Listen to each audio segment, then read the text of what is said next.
Good Morning Business, French Tech.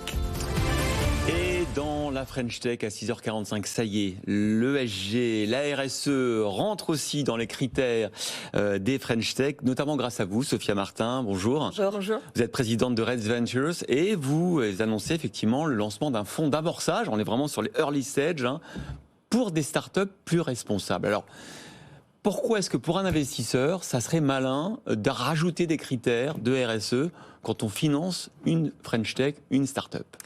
Vous avez raison, effectivement, on rajoute des critères puisque effectivement notre ambition chez Raise Ventures, c'est de financer des futurs leaders de la tech, mais avec ce nouveau fonds Raise Seed for Good, nous avons aussi envie d'intégrer dès la création, vraiment la création d'entreprise, l'étape la plus clé pour l'histoire des entrepreneurs, ces critères ESG, environnementaux, sociaux et gouvernance, et donc de leur donner tous les outils pour faire de ces critères-là un levier de création de valeur et de performance. Alors c'est très large déjà, les critères ESG d'une part, et est-ce qu'ensuite vous avez la possibilité de vérifier que ça a bien été tenu ?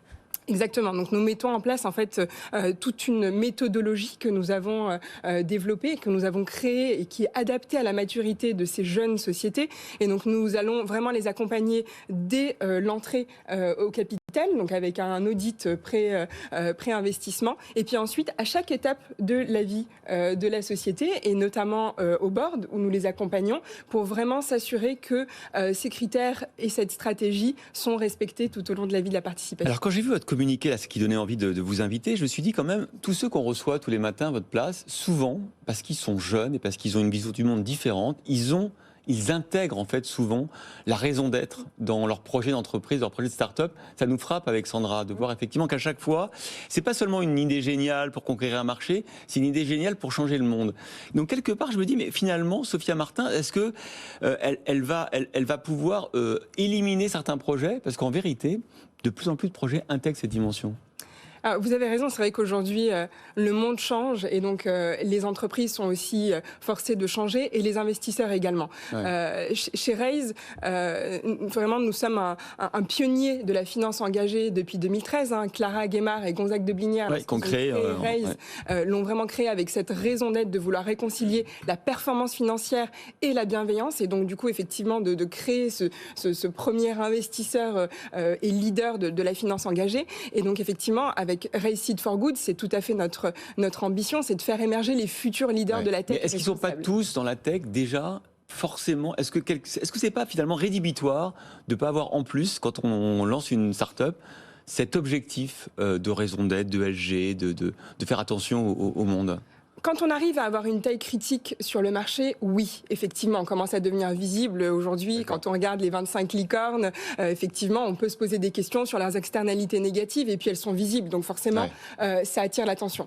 Ce qui est aujourd'hui différent et ce en quoi en fait nous innovons, c'est que nous sommes le premier fonds européen à intégrer l'ESG dès la création, en fait, dès le seed. Et c'est ça en fait qui est vraiment innovant aujourd'hui, puisque en fait ces entreprises ont besoin de le faire dès la création. Pourquoi attendre d'avoir cette taille critique, alors que finalement, on pourrait beaucoup plus facilement adopter ces bonnes pratiques dès la création. Donc c'est vraiment effectivement plutôt tout là l'enjeu. Est-ce qu'il y a des critères qui s'annulent ? Par exemple, être dans la finance durable, avoir un projet extraordinaire, mais avoir 0 femme ?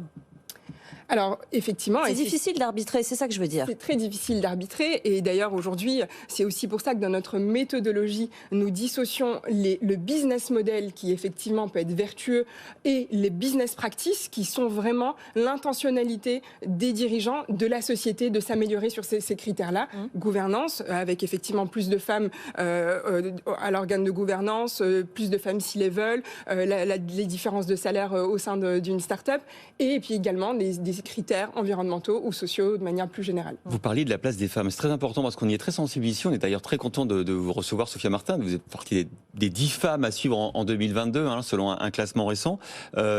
Justement, est-ce que c'est un critère, lorsque vous allez financer une start-up, de voir que il y a déjà cette volonté de mixité, voire de parité, dès le départ? Est-ce que c'est un critère de sélection? Et est-ce qu'il faut faire de la discrimination positive dans ces cas-là? Alors c'est une très bonne question et pour le coup je pense que chez Raise on est vraiment bien placé pour y répondre puisque Clara Guémard et Gonzague de Blignard ont vraiment mis la parité au cœur de notre business model. Nous sommes en fait à parité égale dans toutes nos structures et nos équipes d'investissement. Chez Raise Ventures que je co-dirige avec Pierre-Édouard Berrion, nous avons aujourd'hui presque plus de femmes que d'hommes et donc effectivement ça change aussi le prisme dans la façon d'étudier, donc ça crée plus de richesse dans notre façon d'étudier les dossiers et ça permet aussi d'avoir en fait et d'attirer plus de femmes entrepreneurs et de dossiers de femmes entrepreneurs. Chez Raise Ventures, nous avons aujourd'hui 30% de nos participations qui sont fondées ou cofondées par des femmes et nous avons aussi pour ambition de continuer à améliorer ce chiffre. Donc discrimination positive, peut-être qu'en tant qu'investisseurs, nous n'avons pas forcément envie d'intégrer ce type de biais, mais en revanche, nous sommes vraiment très soucieux de suivre en fait les femmes entrepreneurs aux différentes étapes de process d'investissement. Est-ce qu'on peut avoir 3 exemples? Je crois que vous avez pris 3 participations. Oui.